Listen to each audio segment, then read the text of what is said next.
Hmm.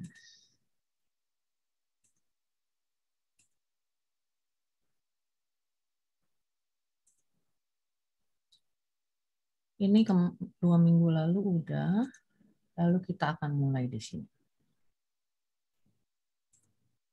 Oke ya.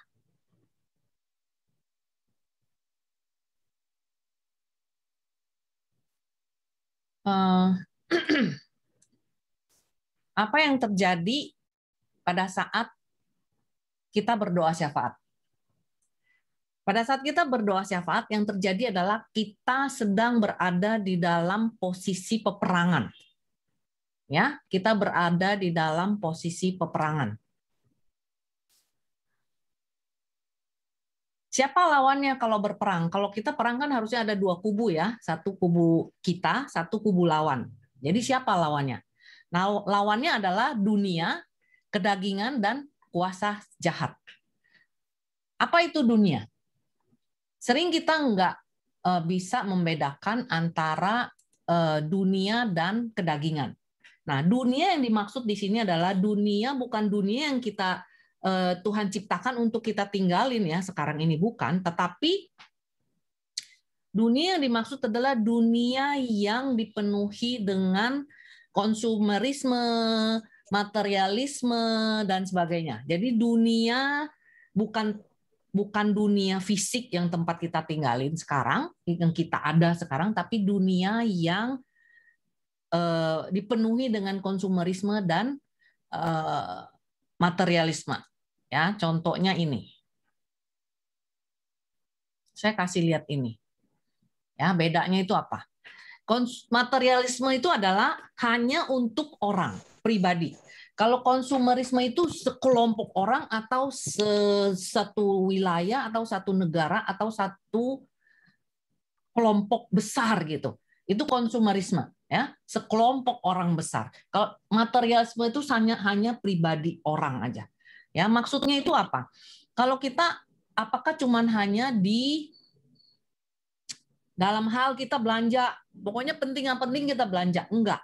Jadi sebenarnya konsumerisme dan materialisme itu juga ada di dalam pemerintahan, ada di dalam bisnis-bisnis. Contohnya misalnya dunia bisnis yang seluruh orang dari atas bos sampai ke bawah itu semuanya itu sudah mengalami korupsi. Jadi kalau mau apa-apa mesti disogok. Seluruh.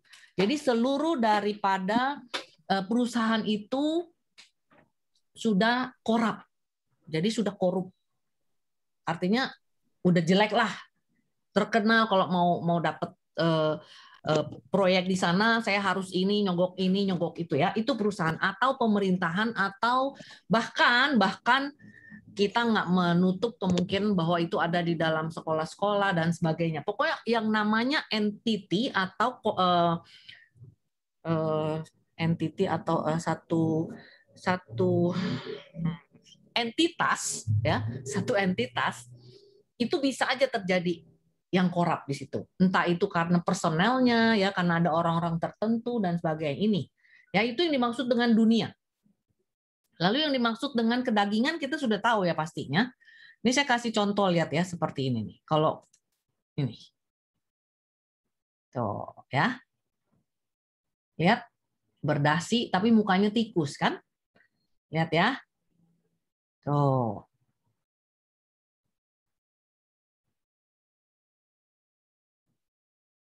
Lihat ya kenapa mukanya tikus tuh.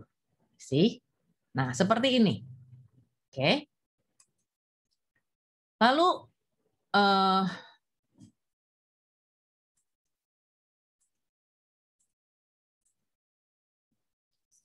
apa itu dunia? Apa itu kedagingan? Kedagingan kita sudah tahu semua ya, kedagingan itu apa? Ini.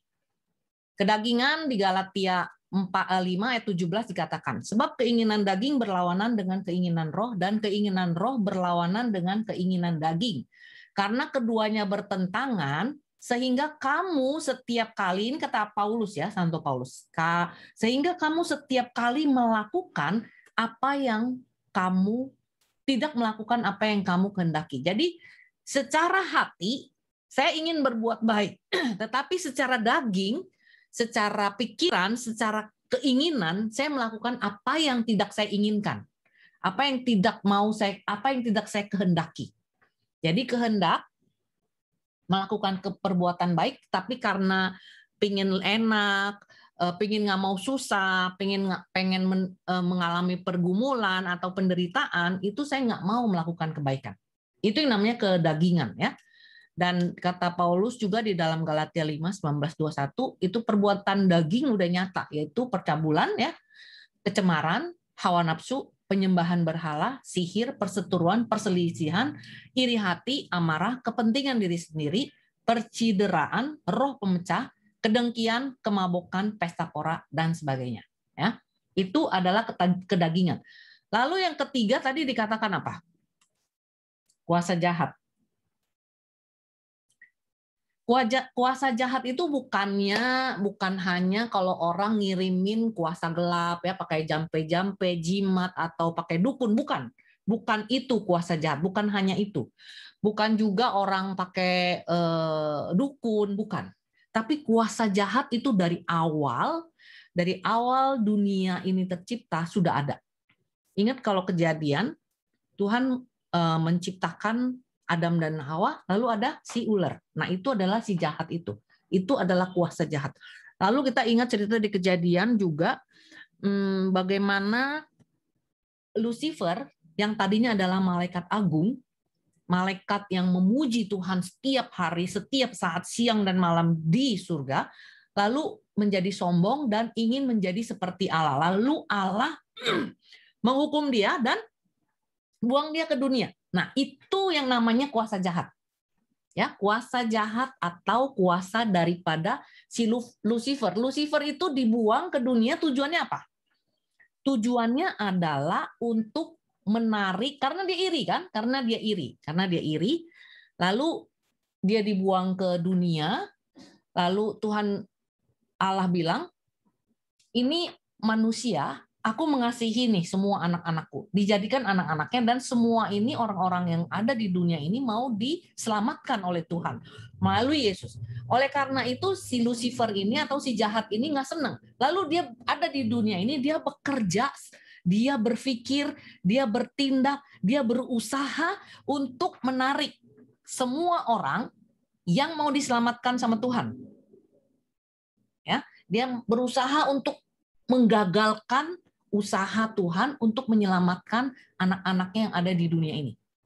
Itu yang namanya kuasa jahat. Jadi nggak cuma dukun, kuasa gelap dan sebagainya, enggak. Sihir enggak cuma itu. Tetapi kuasa jahat itu adalah aslinya itu adalah dosa itu. Dosa awal manusia, dosa asal manusia, dan si Lucifer dan Lucifer dan pasukannya, pengikutnya. Lucifer dan pengikutnya yang berusaha untuk menggagalkan usaha Tuhan menyelamatkan anak-anaknya yang di dunia. Itu kuasa jahat. Ya.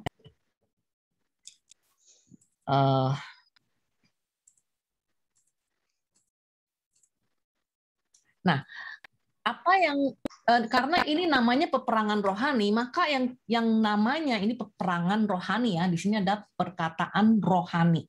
Jadi kita bukan berperang secara fisik di dunia seperti yang kita tahu, perang antara negara dan negara atau orang dan orang, tapi peperangan rohani. Kata rohani ini ya berarti kalau kita berperang rohani ya terjadi karena adanya terjadi konflik secara rohani atau secara roh, alam roh. Itu yang namanya peperangan rohani. Ya, tetapi doa syafaat itu adalah peperangan rohani. Lalu apa yang sering kita itu harus mengakui bahwa ada kuasa jahat, ya. Nah, kalau di dalam peperangan rohani yang terjadi itu apa? Si jahat itu bukan cuman menyerang manusia atau satu bagian. Jadi tadi ada 3 kan? Dunia, dunia, kedagingan, dan satu lagi kuasa jahat. Jadi kalau kita berdoa siapa, kita sedang berperang melawan tiga-tiganya nih. Melawan dunia, melawan kedagingan kita, dan melawan si jahat. Ya, kalau peperangan rohani itu kita berperang melawan tiga ini. Nggak cuman kedagingan aja, nggak cuman kuasa jahat aja, nggak cuman dunia aja, tapi tiga-tiganya kita lakukan. Kita melawan tiga ini. Ini adalah lawan di dalam peperangan rohani itu. Oke?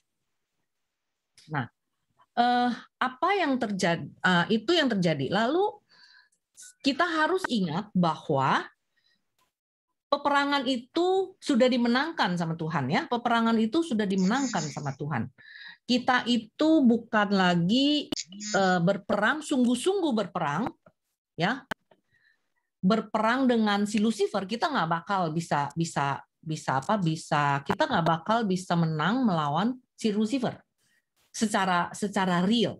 Tapi sebenarnya peperangan itu sudah dimenangkan sama Tuhan, ya. Peperangan itu sudah dimenangkan sama Tuhan. Itu ada semua di dalam janjinya. Itu semua ada di dalam janji atau firman Tuhan. Si Lucifer itu sebenarnya cuma menggoda. Dia cuma berusaha untuk mengelabui atau menipu manusia. Ya, ingat. Tapi dia nggak punya kuasa. Dia nggak punya kuasa untuk benar-benar. Misalnya kita digoda. Coba deh.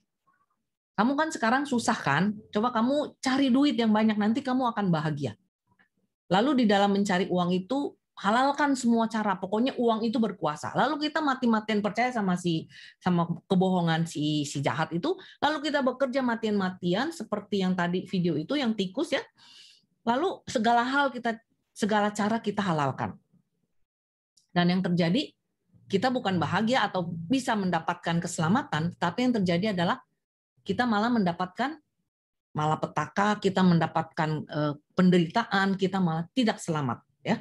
Nah, ingat di Matius 4 ayat 3 sampai 9 itu dikatakan sesudah Yesus dicobai 40 hari 40 malam, lalu si jahat membawa Yesus ke atas atap hubungan rumah, ya.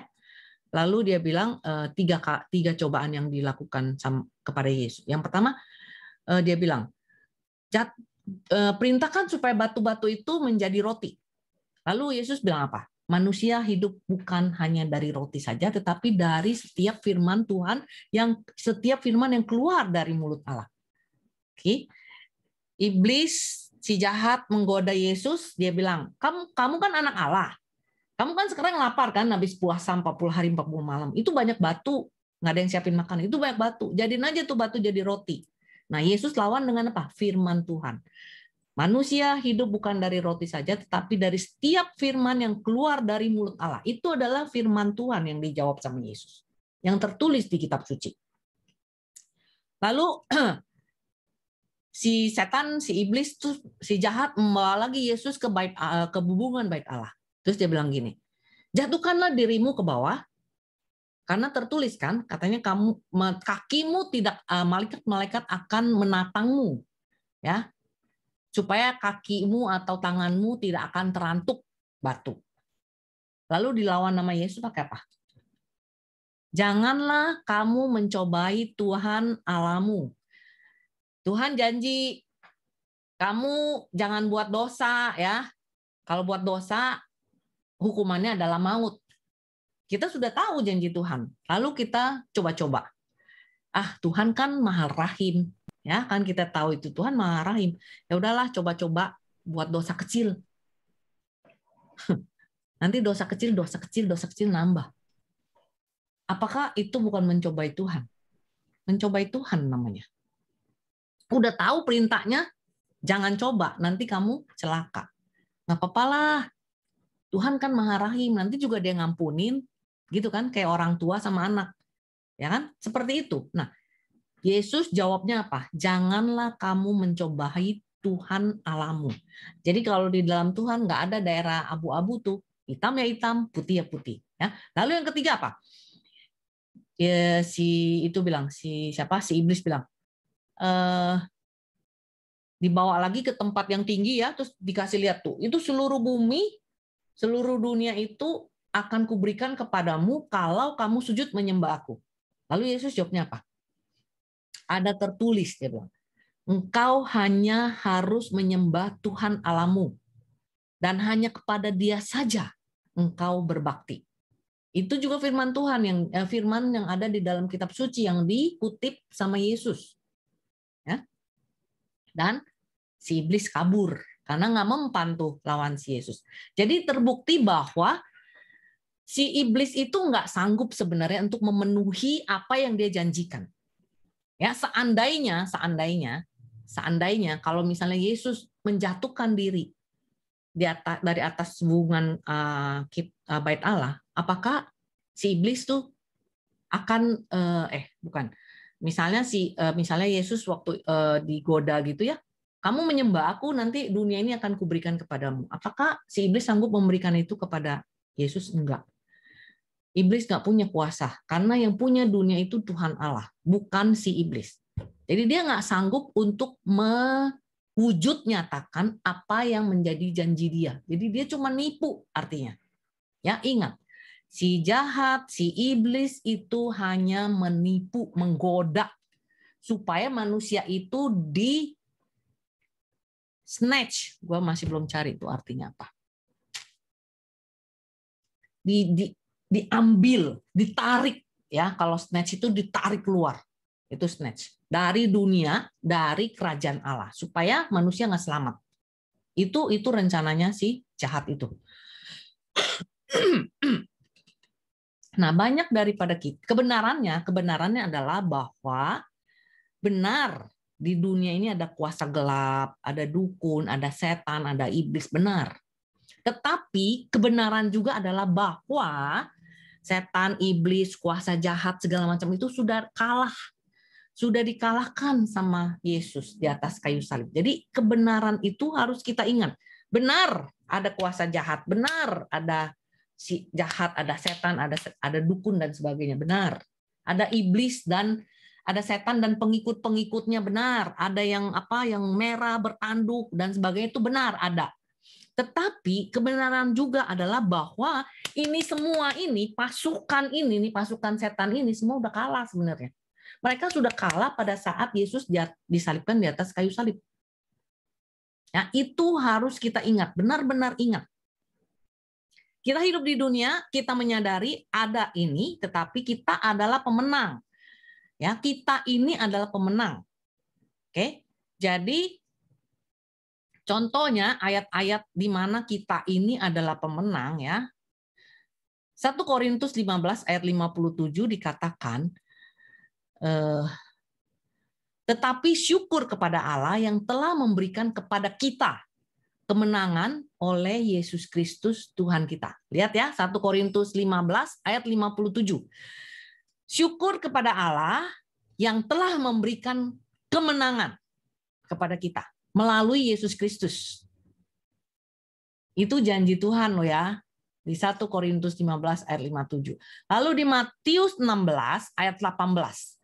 Dan aku pun berkata kepadamu, engkau adalah Petrus, dan di atas batu karang ini aku akan mendirikan jemaatku, dan alam maut tidak akan menguasainya. Lihat ya. Alam maut tidak akan menguasainya. Itu udah 2 nih janjinya. Lalu janji yang ketiga, Lukas 10 ayat 19. Apa yang dikatakan?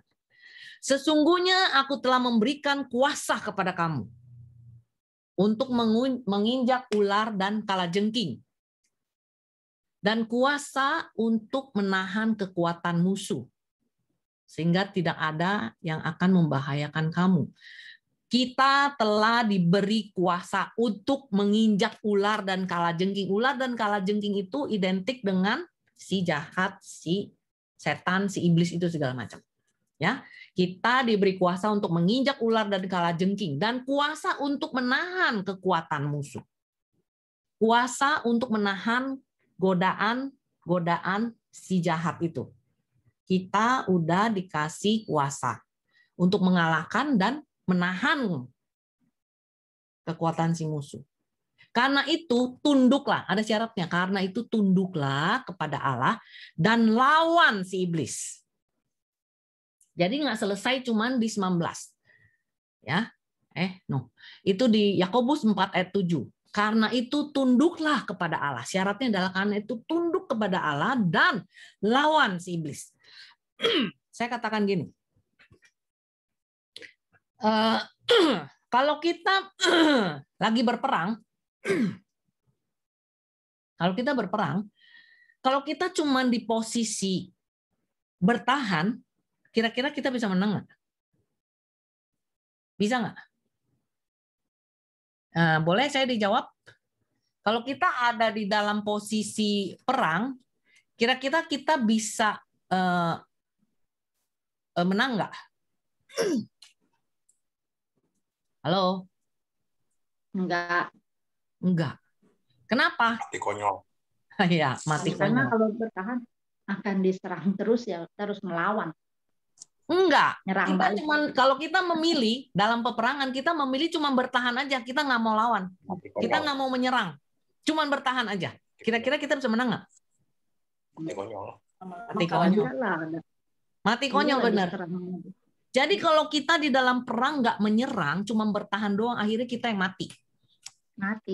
Mati pasti. Karena kita bisa kehabisan tenaga, kita bisa kehabisan sumber daya, ya. Kita bisa kecapean. Akhirnya kita lemes sendiri, mati sendiri itu. Jadi kalau perang itu harus bertahan dan menyerang. Ingat ya, berperang itu harus ada dua aspek yang harus ada di dalam peperangan adalah bertahan dan melawan atau menyerang. Ingat ya. Ya. Itu salah satu prajurit kita tuh. Nah, karena kita sudah diberikan kemenangan, sering kita nggak menerima itu. Kita nggak bisa menerima itu karena apa?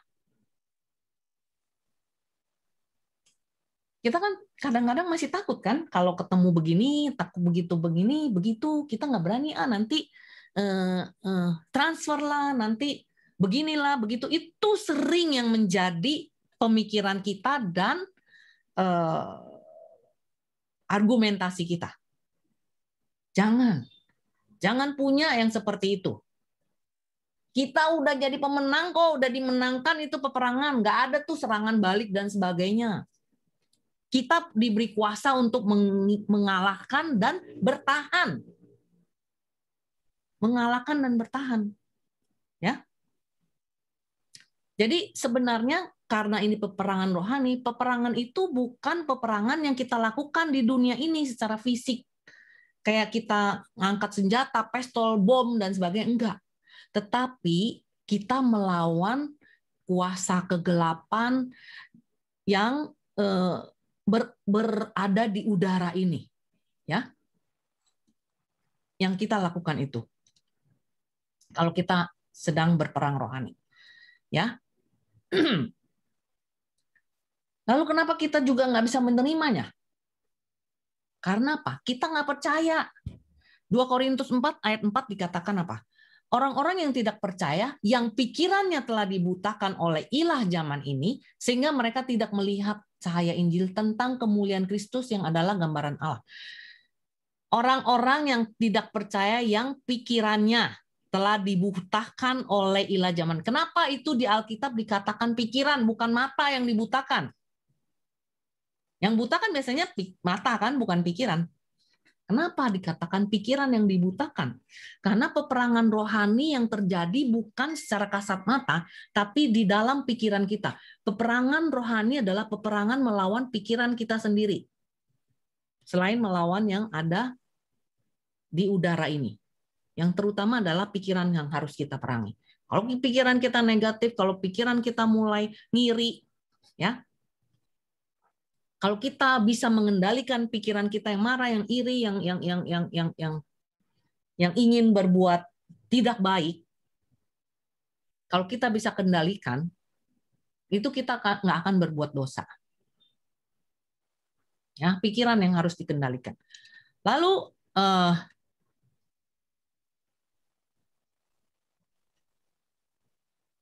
kita nggak bisa menerima karena kita nggak percaya, kita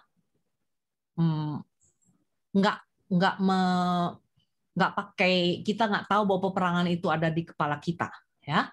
Oleh karena itu, tadi Johan udah bilang, bagaimana kita melawannya? Kita udah dikasih senjata kok. Nih, senjatanya saya pikir semuanya udah tahu ya. Efesus, kita semua adalah tim yang udah lama nih. Kita udah tahu sekarang, ya kan? Efesus 6 ayat 10, 11, 14 dan 17. Ya, hendaklah kamu kuat di dalam Tuhan, di dalam kekuatan kuasa Tuhan. Kenakanlah seluruh perlengkapan senjata Allah supaya kamu dapat bertahan melawan tipu muslihat iblis. Tipu muslihat tuh katanya. Jadi berdirilah tegap, berikat pinggangkan kebenaran. Saya ada ininya. Sebentar ya. Ini gambarnya saya ada.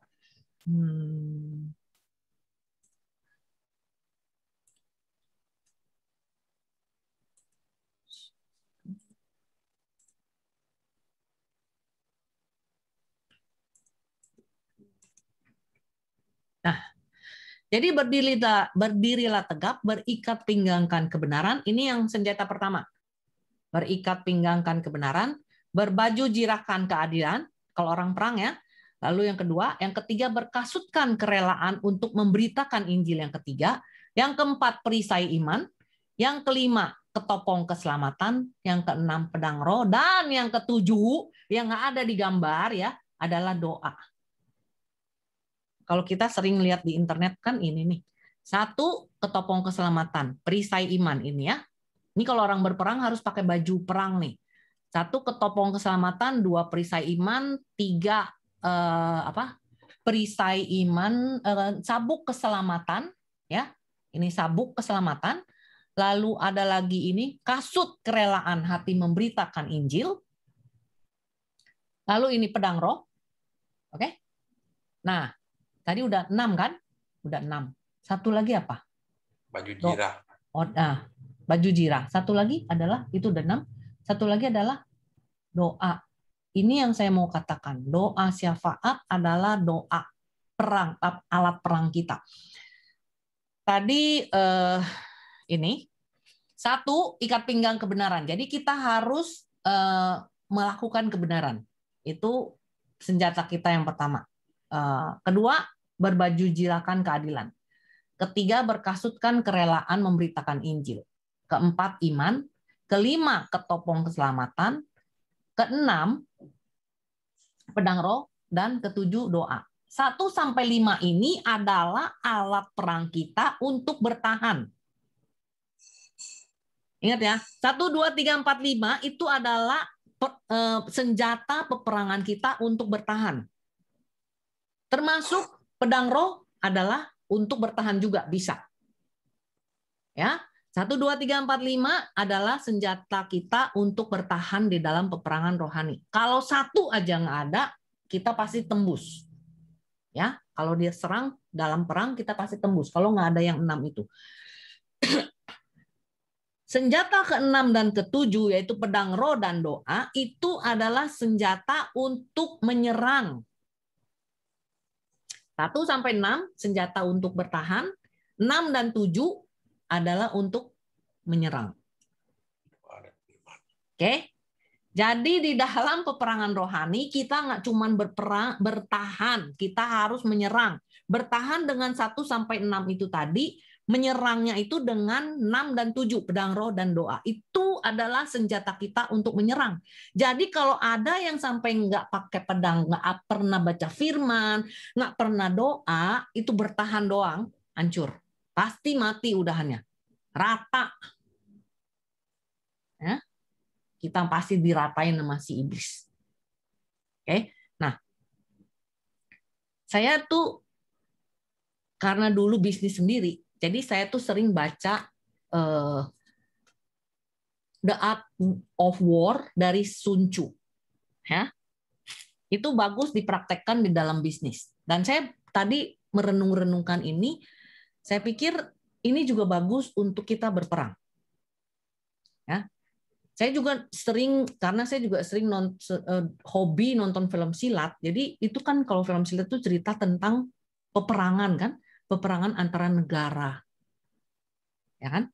Nah, direnung-renungkan ternyata semua strategi perang dari Sun Tzu itu bisa kita pakai untuk kerajaan Allah. Oke, saya kasih contoh, lihat ini. Kalau kita perang, kita harus punya pertahanan kan? Ini adalah musuh, ini adalah kita. Ini harus ada pertahanan nih, tembok, ya, tembok. Dulu 2 minggu lalu kita udah cerita bagaimana China membuat tembok pertahanan, yaitu Great Wall, untuk menahan musuh menyerang negaranya. Ya, tuh. Lalu di dalam peperangan ini selain ada pertahanan juga ada yang ini nih. Nih. Ada pasti yang ada jenderalnya, ada rajanya, ada yang inti-intinya, yang strategisnya, yang mikirin strategi bagaimana dan sebagainya. Lalu ada bagian artileri, infanteri, kalvari, ini yang naik kuda, ini infanteri yang jalan kaki. Ini missile unit ini adalah pasukan yang pakai bom. Ya, ini dulu perang tuh seperti ini. Lalu jenderalnya atau rajanya biasanya itu ada di belakang. Jadi di depan ini semua nih. Oke, itu perang ya. Nih, saya suka main game ini dan saya tahu ada beberapa yang suka main game ini. Ini pertahanannya nih, bangun tembok. Lalu di sini ini adalah alat-alat, ini ada bom, ini segala macam. Ini semua adalah senjata-senjatanya. Lalu rajanya ada di dalam sini tengah-tengah. Lihat ya. Itu perang tuh. Ada strateginya. Kalau misalnya kita nggak pakai strategi, kita main perang-perangan begini, rajanya kalau kita taruh di sini ya di depan, ya udahlah tanpa pertahanan apa-apa gitu, udah tinggal diserang dia mati duluan. Ini semua udah nggak berguna karena rajanya udah mati dulu, intinya udah mati dulu. Itu perang. Oke? Ini The Art of War, Sun Tzu. Nah, saya mau ngomong ini nih. Kita punya misi dan visi kan sebagai PD. Lalu di situ ada pemimpinnya, ada koordinator di sini, ada tim inti di sini, ada pemikir-pemikirnya, ada penggerak-penggeraknya di sini. Tujuan dari visi dan misi PD adalah ke sini. Betul nggak? Ke sono ketemu sama Tuhan di surga nanti.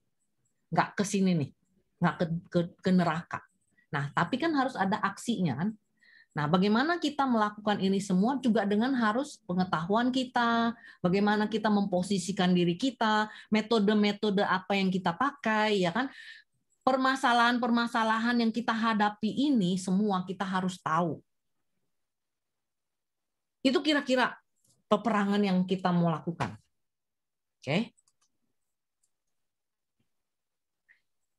Nah, ini adalah ayat favoritnya si Henry.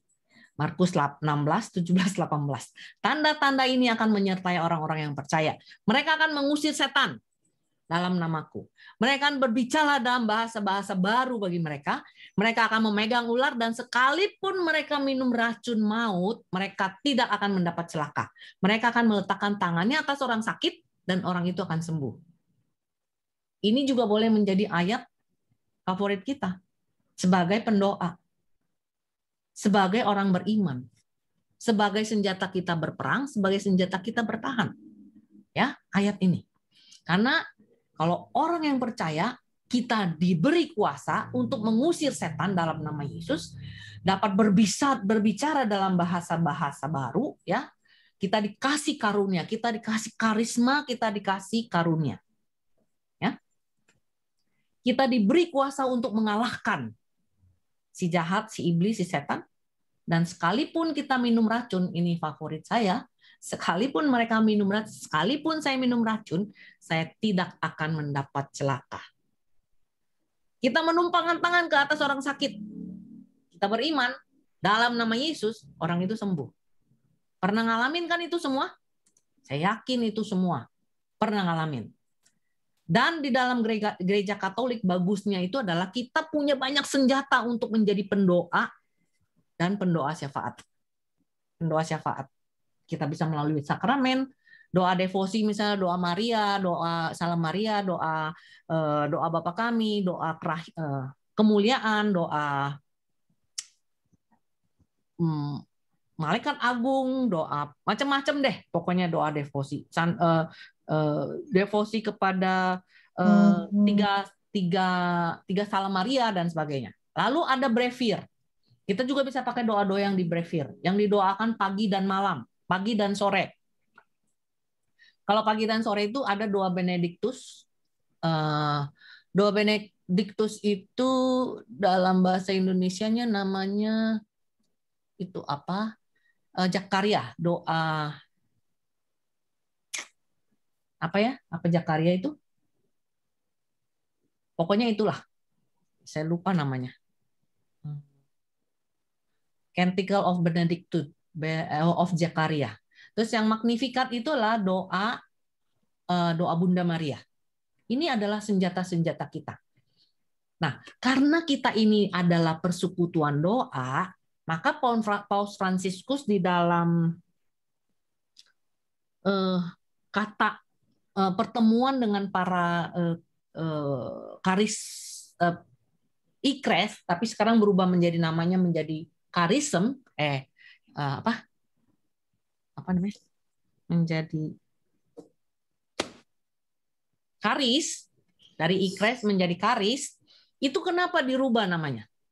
Karena kalau dulu ikres itu adalah kumpulan dari persekutuan doa karismatik.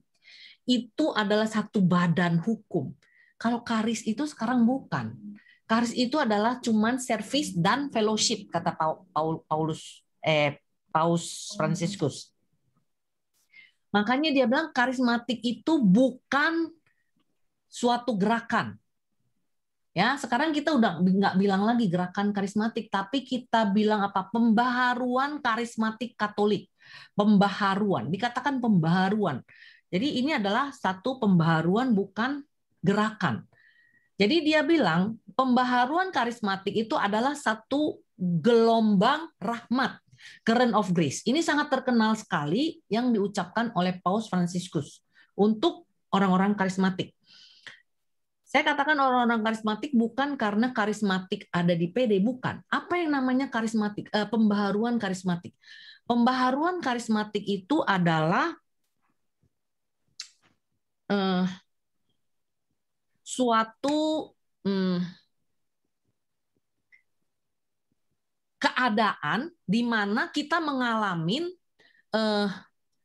pembaptisan Roh Kudus. Oke, kita mengalami pembaptisan Roh Kudus, makanya dikatakan kita ini adalah current of grace. Jadi kita adalah gelombang rahmat, katanya. Current of grace ini menyatu dengan gereja, ada di bawah paus, kepausan. Tapi bukan lagi sebagai bentuk organisasi. Di dalam karis itu nggak ada tuh kepalanya, ketuanya, nggak ada. Yang ada itu adalah cuman beberapa orang. Karena bentuknya sekarang adalah service dan fellowship. Ya, jadi semua orang yang mengalami pembaptisan Roh Kudus itu menjadi satu dengan gereja, mengalami pembaharuan dalam pembaptisan Roh Kudus, lalu menjadi current of grace, gelombang yang membawa rahmat Tuhan. Itu yang dimaksud dengan Paus Fransiskus. Kita orang karismatik kan, kita ini semua, saya katakan semua ya, nggak cuman koordinatornya aja tuh ibu koordinator, nggak cuman tim inti, enggak, semua tim mengalami pembaruan karismatik. Mengalami pembaptisan Roh Kudus. Betul kan? Udah ikut berapa lama SHDR? Masa nggak ngalamin pencurahan Roh Kudus? Ngalamin kan? Ngalamin nggak? Coba jawab deh saya. Saya coba lihat orang-orang ya yang ada hari ini. Siapa di sini yang nggak mengalami pembaptisan Roh Kudus? Coba buka mic-nya, saya pengen tahu. Ada nggak? Enggak kan? Ini semua ini adalah muka lama, mengalami pembaptisan Roh Kudus. Jadi kita ini adalah pembawa atau gelombang pembawa rahmat Tuhan yang bersatu dengan gereja. Itu tugasnya kita sebagai orang-orang yang mengalami pembaptisan Roh Kudus. Karena apa? Di dalam pembaptisan Roh Kudus kita dikasih apa sama Tuhan? Kita dikasih apa sama Roh Kudus? Coba dibuka mic-nya.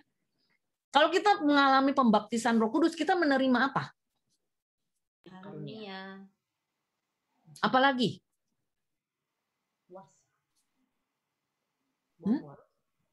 Apa Jimli? Buka mic-nya Jim. Jimli palsu. Jimli palsu ya itu ya. Selain karunia kita menerima apa? Karisma. Kemarin kan baru kita menerima pembinaan kan? Karunia. Jadi selain kita menerima karunia, kita juga menerima karunia dan karisma. Karisma. Ya, karunia dan karisma itu beda loh ya. Nah, kita semua pasti menerima itu. Cuman kita perlu dengan iman dan mengembangkan itu semua. Kalau kita nggak mau mengembangkan itu, akhirnya PD-nya mati. Kan kemarin Pak Agus udah bilang kan, kalau satu PD yang nggak ada karunia, PD itu mati. Kita ngalamin kan, 2 minggu, hampir 3 minggu ini, kita setiap hari doa siang. Setengah jam 12-an gitu. Saya melihat banyak sekali karunia-karunia yang mulai bermunculan dari orang-orang yang ngikut. Kemarin waktu prakteknya Pak Agus juga banyak karunia-karunia, bahkan ada yang bisa menafsirkan bahasa roh. Itu karunia loh. Tinggal kita kembangkan, lalu kita berkelompok, fellowship, kita bersekutu, membangun satu persekutuan ini, membentuk persekutuan ini menjadi satu kelompok untuk berperang di dalam peperangan rohani. Ada yang nanti sebagai rajanya, ada yang sebagai pengatur strateginya, ada yang sebagai prajuritnya yang langsung di depan, yang infanteri, ada prajurit yang naik kuda, ada prajurit yang bawa meriam, gitu kan? Jadi semua dari kita punya bagian di dalam persekutuan doa ini atau di dalam peperangan rohani ini. Tinggal kita bersatu. Bagaimana kita membawa visi dan misi PD ini ke tujuan kita, yaitu salah satu visinya adalah memberitakan atau mencari jiwa-jiwa. Betul ya kalau nggak salah Ibu Koordinator. Nah itu. Jadi kita semua bersatu masing-masing dengan karisma dan karunia kita. Karisma dan karunia kita bersama-sama maju berperang melawan yang 3 tadi itu. Dunia, kedagingan, dan iblis. Oke, nah tinggal kita mau nggak nih ikut ambil bagian. Saya nggak bilang, pasti ada yang bilang, ayo saya nggak tahu Vi, saya punya karunia apa, saya punya karisma apa gitu kan. Pasti dah banyak yang bertanya di dalam hati. Gue punya karisma apa ya, gue punya karunia apa ya, gue nggak tahu nih, jadi gue nggak bisa nih gini. No, ingat, saya pun belajar sampai hari ini. Learning by doing, ya, learning by doing, belajar dari pengalaman. Itu bahasa Indonesianya. Belajar dari pengalaman. Setiap hari kita mengalami, terus kita belajar. Setiap hari kita mengalami, kita belajar, dan kita, oh ini salah, oh ini nggak bisa, oh kita ganti dengan cara. Karena kita apa? Kita diberi akal budi. Tuhan itu sangat kreatif. Dia itu memberikan kita kreativitas yang sama. Karena kita diciptakan serupa dan segambar dengan rupa Allah. Jadi kalau Allah kreatif, kita juga kreatif. Yang penting kita mau apa enggak. Kalau mau, ayo sama-sama kita lakukan. Ya. Jadi kalau memang punya pertanyaan di dalam hati, aduh saya punya karunia apa ya, aduh saya punya karisma apa ya, Jangan takut. Terus kita lakukan, terus kita praktek, terus kita kita melakukan, kan kita pasti punya pengalaman. Nah, dari pengalaman itu kita belajar untuk terus maju. Akhirnya saya percaya pasti kita menemukan karunia kita apa, karisma kita apa. Ngerti ya maksudnya ya? Oke. Jadi sekarang saya mengajak kita semua sebagai tim. Nah, di sini saya melihat ada Ibu Sian, ada Liliana, ada Kokimbing, ada Pak Hudiono, ada